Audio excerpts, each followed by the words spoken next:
바랍니다.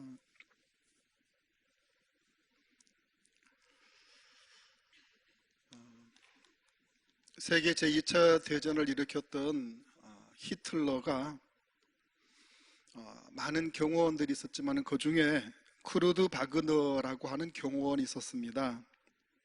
이 사람은 히틀러를 신처럼 숭배하였던 사람입니다. 그런데 전쟁이 끝날 즈음에 히틀러가 자살을 합니다. 히틀러가 자살했다는 그 소식은 이 사람에게는 마치 이제 신이 죽었다와 하는 그런 마음이었고, 자신도 더불어 자살하기로 결심을 하게 됩니다.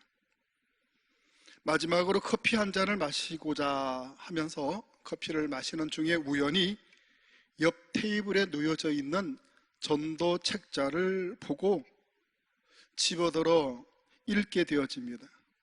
읽다가 보니 끝까지 다 읽게 됩니다. 이때 이 사람은 변화되는 마음을 가지게 됩니다.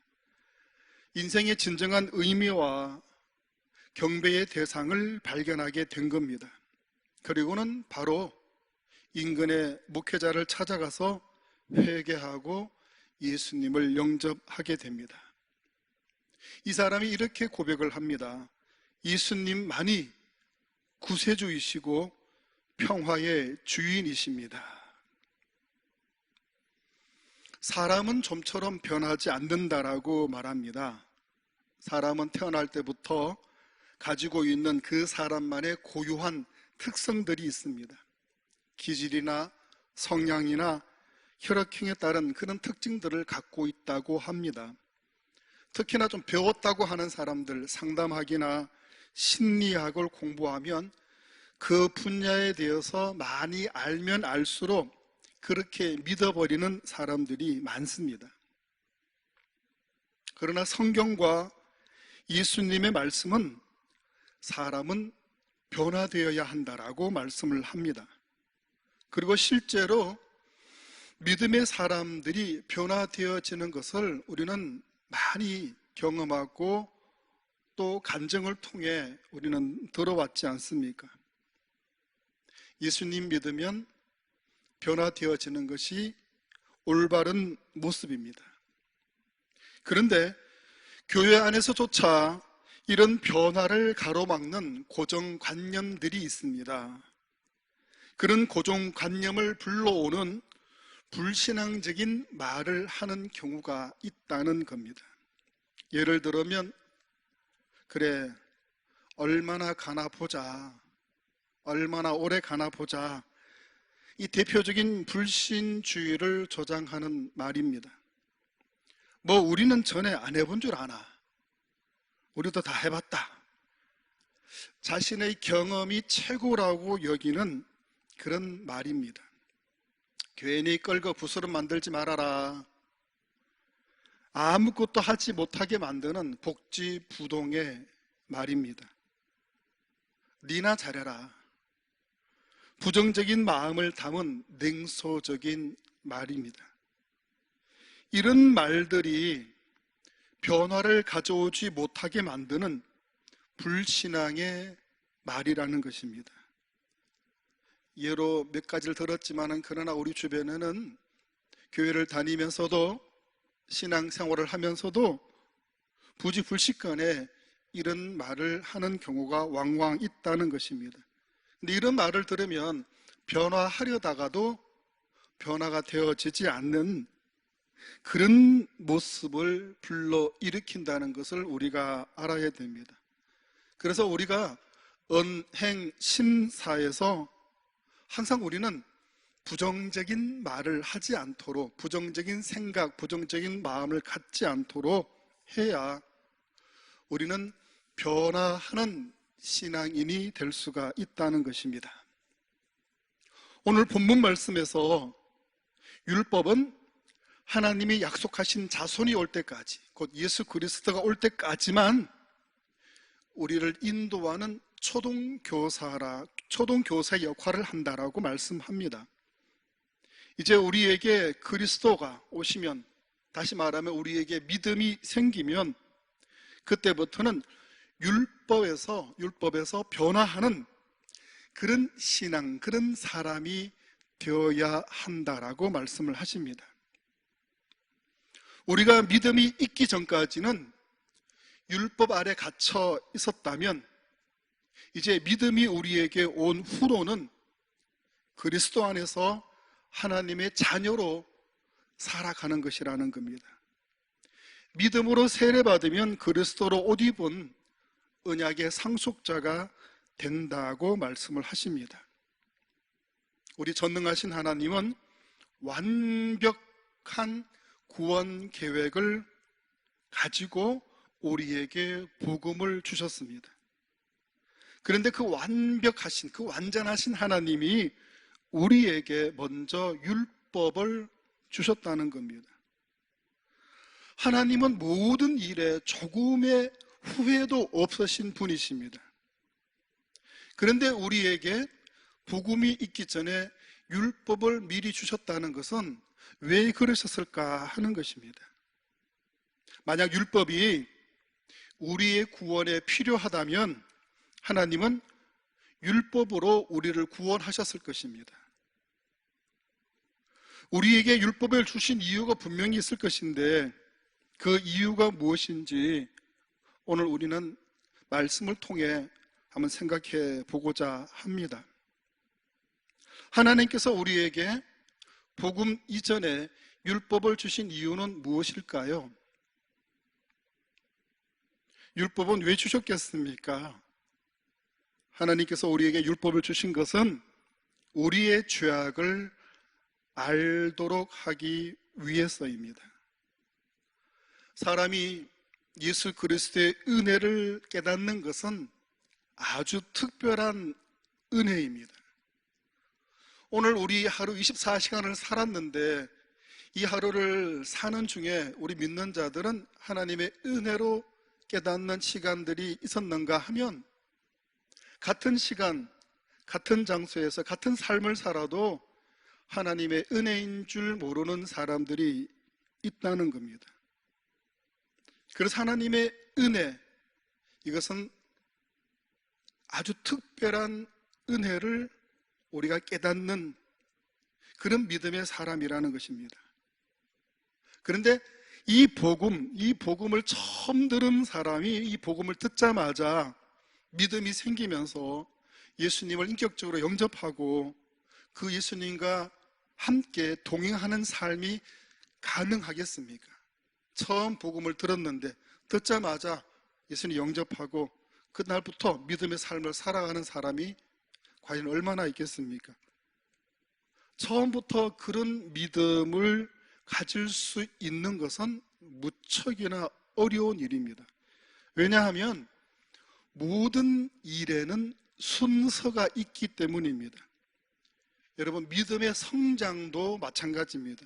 믿음의 성장도 순서가 있다는 사실을 우리가 알아야 됩니다. 아무리 급하다고 해서 순서를 지키지 않으면 일이 될 수가 없습니다. 아무리 배가 고파도 쌀을 안 치지 않고는 밥이 될 수가 없습니다. 아무리 빨리 달리는 차라고 해도 처음부터 100km를 달릴 수 있는 차는 없습니다. 좋은 차는 시간이 단축되지만은 1km부터 시작을 해서 7초, 8초 만에 100km를 달리게 되어져 있는 겁니다. 그런 차라도 처음에 1km부터 시작을 하는 것입니다. 신앙의 성장도 마찬가지입니다. 신앙은 나이가 들어서 믿었다고 그 나이에 맞게 신앙이 자라지 않습니다.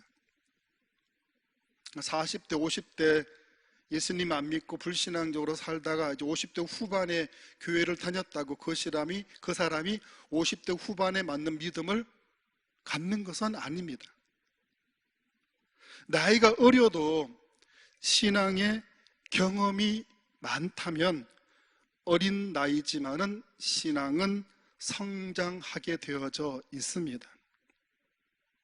아무리 교회를 오래 다녔어도 신앙의 과정을 밟지 않았다면 그 신앙은 성장하지 않습니다. 그러나 교회를 다닌 지 오래되지 않아도 신앙의 과정을 밟았다면 그 신앙은 성장하게 되는 겁니다. 그래서 성도라면 반드시 거쳐야 하는 신앙의 과정이 있다는 것을 알아야 됩니다. 여러분, 교회에 발만 디디는 것으로 만족하지 마시고 내 신앙이 성장하는 이 과정을 밟을 수 있도록 하셔야 됩니다. 저는 모태신앙이지만은 모태신앙이라도 신앙이 어릴 때부터 자라는 건 아닙니다.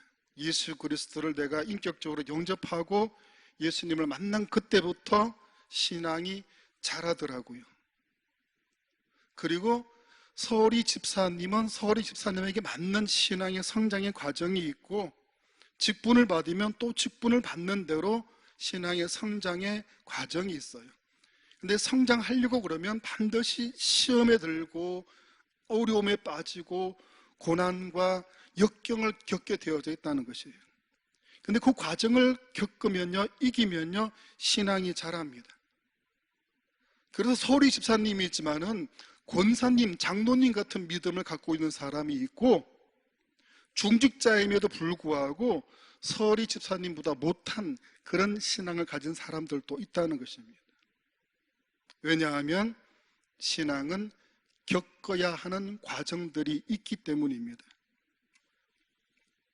그래서 오늘 우리에게 먼저 우리가 겪어야 하는 신앙의 과정 중에 먼저 내가 죄 아래에 있다는 것을 깨닫는 과정을 말씀하고 있는 겁니다. 우리가 죄인이라고 하는 그 사실을 깨닫는 것, 그것은 어떻게 깨달을 수가 있겠습니까? 그 깨달을 수 있는 방법이 바로 율법이라는 것입니다. 율법은 사람의 죄를 덜 추워내는 역할을 하는 겁니다. 율법은 우리가 행하는 것들이 하나님이 미워하시는 것이라는 것, 그것이 죄라는 사실을 깨우쳐 주시는 겁니다. 그래서 율법은 도무지 우리가 지킬 수 없는 것이라는 것을 우리로 하여금 알게 만든다는 겁니다. 결국 율법은 우리가 하나님의 심판을 받아야 하는데 그 심판은 우리로 하여금 멸망으로 가는 길로 인도해 주는 것이라고 하는 것이라는 겁니다. 하나님께서 우리에게 율법을 주신 이유가 이것입니다. 율법이 없을 때는 죄를 지어도 죄인지 몰랐습니다. 출애굽한 이스라엘 백성들이 광야에서 자기 하고 싶은 대로, 자기의 소관에 좋은 대로 그렇게 했지만, 그러나 율법이 없었기 때문에 그것이 죄인 줄 몰랐다는 것입니다. 송아지를 세워놓고 그것을 하나님이라고 주장을 해도 그것이 잘못인 줄 몰랐다는 것입니다. 왜 그렇습니까? 율법이, 법이 없었기 때문에, 범법을 해도 그것이 죄라는 것을 몰랐기 때문입니다. 율법의 역할이 그렇습니다. 율법은 우리가 죄인이라고 하는 것을 알게 하는 역할입니다. 종교개혁을 일으켰던 마틴 루터는 오랫동안 자기 속에 있는 죄를 보게 되면서 그 죄에 심판하실 하나님을 크게 두려워하고 무서워했습니다. 루터가 경험했던 그 죄의식과 두려움 아래서 모든 사람들이 죄인된 삶을 살도록 만든 것이 바로 율법이었기 때문입니다. 그러나 그런 두려움 가운데 있던 루터가 드디어 말씀 안에서 복음을 발견하고 참 자유를 얻는 삶이 되게 되어집니다. 율법은 우리의 죄를 밝혀주고 그 죄에 무력한 우리의 모습을 깨닫게 합니다. 결국 율법을 통해 하나님의 유일한 구원의 방법은 우리가 아니고, 율법이 아니고, 내 의가 아니고 오직 예수 그리스도로만, 예수 그리스도의 그 십자가의 공로로만 우리가 구원받을 수 있다는 것을 알게 해 주시기 위해서 복음 이전에 율법을 우리에게 먼저 주셨다라는 것입니다. 옛날 로마 시대의 부잣집에는 어린 자녀들의 등하교를 담당하는 초등교사가 있었습니다. 이 초등교사는 선생님이 아니고, 지금에 말하는 이 교사, 선생님의 역할이 아니고, 그 집안의 노예 중에서 믿을 만한 사람을 골라가지고 아이들의 수종을 들게 만드는 그런 종이었습니다. 이 초등교사의 역할은 아이가 성장하면 그 역할은 끝이 나고 맙니다. 이처럼 율법은 우리가 미숙하고 유아기적 상태에 있었을 때 하나님이 우리를 위해 주신 초등교사와 같은 역할을 하는 겁니다. 율법을 통해서 우리가 하나님은 어떤 분인지를 알게 되고 또 죄가 무엇인지를 배우게 되는 겁니다. 그렇게 율법을 통해서 하나님이 싫어하시는 죄, 그리고 우리가 마땅히 행해야 하는 이 도덕적 기준을 배우게 된다는 겁니다. 근데 율법은 더 나아가 그 죄의 결과가 심판이라고 하는 것에 그치고 만다는 겁니다. 그렇게 율법으로는 죄를 알고 죄의 결과가 심판이라는 것을 알게 되지만은 그 죄에서 벗어나고 그 심판에서 벗어날 수 있는 것은 율법으로는 할 수가 없는 한계를 우리에게 말씀해 주고 있는 겁니다. 우리에게 죄와 심판에서 벗어날 수 있는 길은 율법이 아니다. 우리의 의가 아니다. 우리가 무엇을 했다라고 거기에서 벗어나는 것이 아니고 오직 우리를 위해 십자가에서 죽으신 예수 그리스도만이 우리의 죄와 심판의 멸망에서 우리를 벗어나게 해주실 수가 있다라는 것을 알려주는 그 역할까지가 초등교사의 역할이라는 겁니다. 율법의 초등교사의 역할이라는 겁니다. 그래서 성경은 율법이 우리를 그리스도께로 인도하는 초등교사라고 말씀을 하고 있는 겁니다. 어린아이가 성장하면 이제 더 이상 초등교사가 필요가 없듯이 예수님의 대속의 은혜로 우리가 하나님의 자녀가 되면 더 이상 초등교사와 같은 율법 아래에 있을 필요가 없다는 말씀입니다. 우리에게 율법으로 말미암는 이 정죄는, 이 죄책감은, 이 죄의식에 사로잡혀 있는 것은 더 이상 우리에게 필요가 없어졌다는 말씀입니다. 우리가 예수 그리스도를 믿음으로 이 율법의 정죄에서 벗어나게 만들어 주셨고, 우리는 참 자유와 해방으로 하나님의 은혜로만 살아가는 자들이 되어졌음을 믿을 수 있기를 바랍니다. 그렇다고 해서 율법이 하나님의 약속들과 반대되는 것은 아닙니다. 만약 율법이 생명을 준다면 하나님께 의롭다고 인정받는 기준은 율법일 겁니다. 그러나 율법은 모든 사람이 죄인이라고 하는 사실을 드러나게 할 뿐입니다. 그 이유는 예수 그리스도를 믿음으로 그 약속을 믿는 자들에게 죄의 자유와 영혼의 구원을 주시려 하기 때문이라는 겁니다. 율법이 사람을 교만하게 만들거나 또는 과도한 죄책감에 빠지게 만든다면 그리스도의 복음, 이 믿음은 우리로 하여금 주님 앞에 회개하게 만들고 멸망받을 이 죄에서 우리가 벗어나 모든 것에서 하나님의 은혜의 감격의 삶을 살게 만들어 주신다는 사실을 우리가 잊지 마시기를 바랍니다. 우리 사진 하나를 영상으로 보시겠는데요, 퓰리츠 상을 받은 이 사진의 제목은 수단 어린이를 기다리는 게임이라는 그 제목의 사진입니다. 남아공 출신의 사진기자 케빈 카터가 찍어서 퓰리처 상을 받은 사진인데요, 굶주림으로 많은 사람이 죽어가는 아프리카 수단에서 이제 뼈만 앙상하게 남은 3살 정도의 여자아이가 이제 쓰러지면 이 아이를 쪼아먹기 위해서 독수리가 뒤에서 노려보고 있는 그런 상황입니다. 아무에게도 도움을 받을 수 없는 이 불쌍한 아이를 독수리가 단단히 노리고 있는 저 눈빛, 이 눈빛이 우리로 하여금 섬뜩하게 만듭니다. 동물의 세계에서는 목자 없는 양은 맹수의 밥이 될 뿐입니다.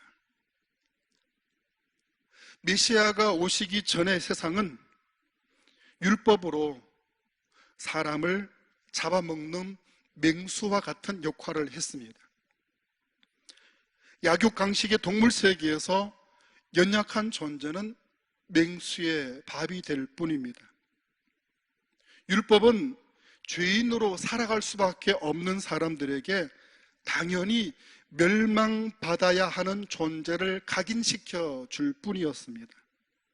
그러나 이런 우리들을 위해서 예수 그리스도가 이 땅에 오셨고 이 멸망받을 죄에서 우리에게 참 자유와 해방으로 영혼 생명의 구원을 주신 분이 바로 우리 주 예수 그리스도라는 사실입니다.